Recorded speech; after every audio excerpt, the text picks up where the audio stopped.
Hello everyone. இன்றைக்கி அபினவுக்கு வந்து of டே தான் ஸ்கூலு. நாளைக்கு லீவு வேறு.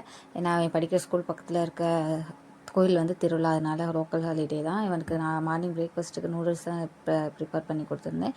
ஒரு பாத்திரத்தில் தண்ணி ஊற்றி உப்பு எண்ணெய் போட்டு நல்லா ஒரு 5 மினிட்ஸ் வரையுமே இந்த நூடுல்ஸ் வந்து வேக வச்சு எடுத்துக்கலாம். எடுத்துகிட்டு கொஞ்சோண்டு பச்சை தண்ணி ஊற்றுனீங்கன்னா அது நல்லா ஸ்டிஃபாக வந்துடும். அப்புறம் தேவையான வெஜிடபிள்ஸ் இதெல்லாம் கட் பண்ணி வச்சுட்டு சாஸுக்காக ஒரே ஒரு தக்காளி மட்டும் அரைச்சி வச்சுருந்தேன். அப்புறம் ஒரு பாத்திரத்தில் எண்ணெய் ஊற்றி வெங்காயம் இஞ்சி பூண்டு பேஸ்ட்லாம் போட்டு நல்லா வதக்கிட்டு, அப்புறம் நம்ம கட் பண்ணி வச்சுருந்த வெஜிடபிள்ஸ் எல்லாத்தையுமே போட்டு வதக்கிட்டு தக்காளி சாஸையும் போட்டு ஆட் பண்ணிக்கோங்க. அப்புறம் நான் தேவையான மசாலா வந்து சில்லி பவுடர், லைட்டாக கரம் மசாலா, சிக்கன் மசாலா மட்டும் ஆட் பண்ணியிருந்தேன். ஆட் பண்ணிவிட்டு அப்புறம் நம்ம வேக வச்சுருந்த நூடுல்ஸையுமே ஆட் பண்ணிவிட்டேன்.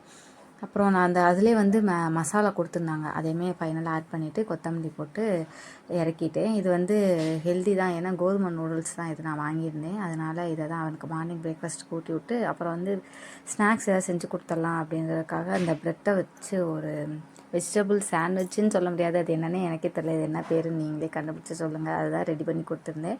ப்ரெட்டை பட்டரில் டோஸ்ட் பண்ணி நான் ரெடி பண்ணி வச்சுருந்தேன் ஸ்டஃபிங்கை வச்சுட்டு அதில் லைட்டாக சாஸ் மட்டும் ஆட் பண்ணி அப்படியே கட் பண்ணி அவரோட ஸ்நாக்ஸ் பாக்ஸில் வைக்கல, இது சூடாக இருக்குன்றனால லஞ்ச் பாக்ஸில் வச்சு பேக் பண்ணிவிட்டேன். அப்புறம் இன்னொரு பாக்ஸை வந்து கோவா போட்டு பேக் பண்ணி அவரையுமே ஸ்கூலுக்கு அனுப்பியாச்சு. அவர் வர்றதுக்குள்ளே லஞ்சையுமே ரெடி பண்ணிடலாம் அப்படின்னு சொல்லிட்டு கீரை கடைஞ்சி கோவங்காய் தான் பொரிச்சிருந்தோம். உங்கள் வீட்டில் என்ன லஞ்சு அப்படின்றத கமெண்ட்டில் சொல்லுங்கள். கண்டிப்பாக நம்ம சேனலை சப்ஸ்கிரைப் பண்ணிக்கோங்க. பாய்.